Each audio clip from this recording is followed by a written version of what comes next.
যশোরের ঐতিহ্য খেজুরের রস। প্রতি বছর শীত এলেই এ অঞ্চলের খেজুরের রস আর গুড়ের জন্য উন্মুখ হয়ে থাকেন সারা দেশের মানুষ।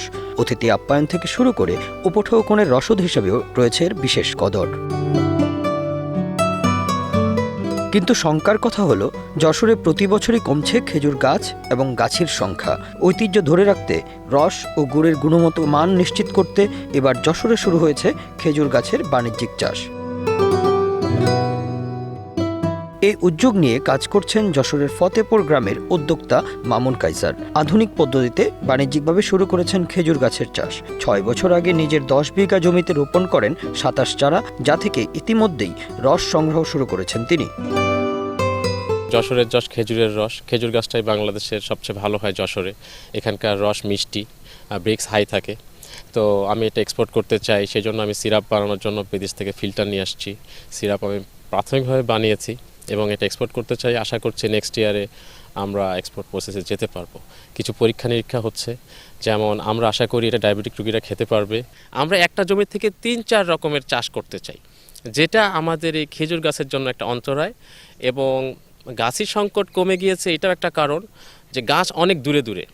একটা গাছ থেকে ৪০টা গাছ ৫০টা গাছ হারভেস্ট করতে যেই তার সারাদিন পার হয়ে যায়। কিন্তু বাগান যদি করা যায়, একটা গাছই ১০০-১৫০ গাছ কাটতে পারবে।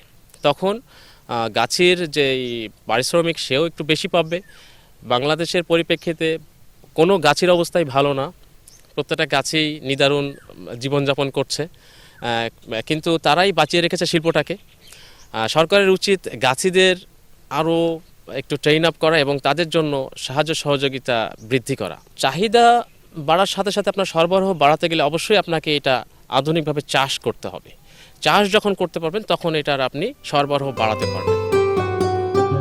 বাগানের পাশেই সেই রস জ্বালিয়ে তৈরি করছেন গুড় পাটালি। বেজালের বীরে গুণগত মান ঠিক রেখে শতভাগ বিশুদ্ধ রস গুড় সরবরাহ করছেন বলে দাবি তার। স্বপ্ন দেখছেন বিদেশে রপ্তানিরও। ছোট ছোট গাছে নেট দিয়ে ঢেকে রাখা হয়েছে রসের ভার। সেখান থেকে রস আহরণ করছে গাছিরা। গুড় পাটালির পাশাপাশি বিদেশে রপ্তানি করতে চান খেজুরের রসও। আমরা নেট দিয়ে ঘিরে পাখি আবার নিপা ভাইরাস মুক্ত এইসব আমাদের এইভাবে কালেক্ট করি আমরা রস, যাতে স্বাস্থ্যসম্মত থাকি, অন্য কেউ সুরক্ষা রাখি। ঠিলেটাকে সুন্দর করে ধুই, এরপরে গাছে নিয়ে এসে পাতি, নিয়ে আসার পরে গাছটাকে মাস্ক দিয়ে সুন্দর করে বাঁধি, যাতে এইটাকে পাখিকুলিতে কোনো কিছুতে মুখ না দেয়। এটা যেহেতু কাঁচা খাতে হবে অনেক সময়, যাতে কোনো কিছুতে না মুখ দেয়, এই জন্য আমরা এরকম সুন্দর পরিবেশে করি।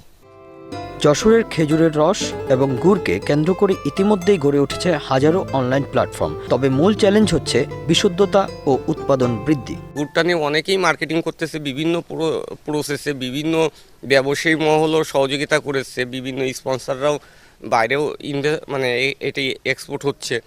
কিন্তু আমি গুড়টা নিয়ে না, আমি অ্যাকচুয়ালি খেজুরের রস, যশোরের যশ খেজুরের রস, এই রসটাই জন্য না আমি সবার কাছে পৌঁছে দিতে পারি, সেই জন্য একটা মার্কেটিং প্ল্যানিং নিয়ে আসছি। খেজুরের রসটা, পিওর খেজুরের রসটা আইস করে আমি মার্কেটিং করতে চাচ্ছি। আমি দেশের গণ্ডি পেরিয়ে বাইরেও এক্সপোর্ট করার আমার ইচ্ছা আছে। কৃষি বিভাগের তথ্য মতে যশোরে প্রতি বছর ১০০ কোটি টাকার গুড় বিক্রি হয়। বর্তমানে জেলায় ২৩ লাখ খেজুর গাছ থাকলেও মাত্র ৩ লাখ গাছ থেকে রস আহরণ করা হয়। তাই উৎপাদন বাড়াতে কৃষি বিভাগ দিচ্ছে নানা পরামর্শ ও প্রশিক্ষণ পরামর্শের মাধ্যমে আমরা উদ্যোক্তা সৃষ্টি করতে পেরেছি। আমাদের ফতেপুরের একজন উদ্যোক্তা রয়েছে, সেই উদ্যোক্তা ইতিমধ্যে আমাদের ৭০০ খেজুরের চারা রোপণ করেছিলেন, তা থেকে ইতিমধ্যে আমাদের উৎপাদনে চলে এসেছে। আমরা আশাবাদী এরকম আরও বেশি উদ্যোক্তা সৃষ্টির মাধ্যমে আমাদের এই যে খেজুরের রস গুড় আরও বেশি উৎপাদনের মাধ্যমে বিদেশি রপ্তানির মাধ্যমে আমাদের অর্থনীতিকে আরও বেশি সমৃদ্ধ করতে পারি। আমরা যে জায়গাগুলো পতিত আছে, অনাবাদী আছে, সেই জায়গাগুলোই যাতে এই ধরনের ফসল চাষ করে অর্থনীতি যুক্ত হতে পারে, সেইটা নিয়েই আমরা কিন্তু প্রাথমিক পর্যায়ে তাদেরকে আমরা পরামর্শ দিচ্ছি। যশোরের খেজুর রস ও গুড় শুধু স্বাদের জন্য নয়, এটি এই অঞ্চলের অর্থনীতিতেও রাখছে গুরুত্বপূর্ণ অবদান। সঠিক পরিকল্পনা ও উদ্যোগ থাকলে এই খাত হয়ে উঠতে পারে রপ্তানিমুখী একটি সম্ভাবনাময় শিল্প। Bangla affairs news desk.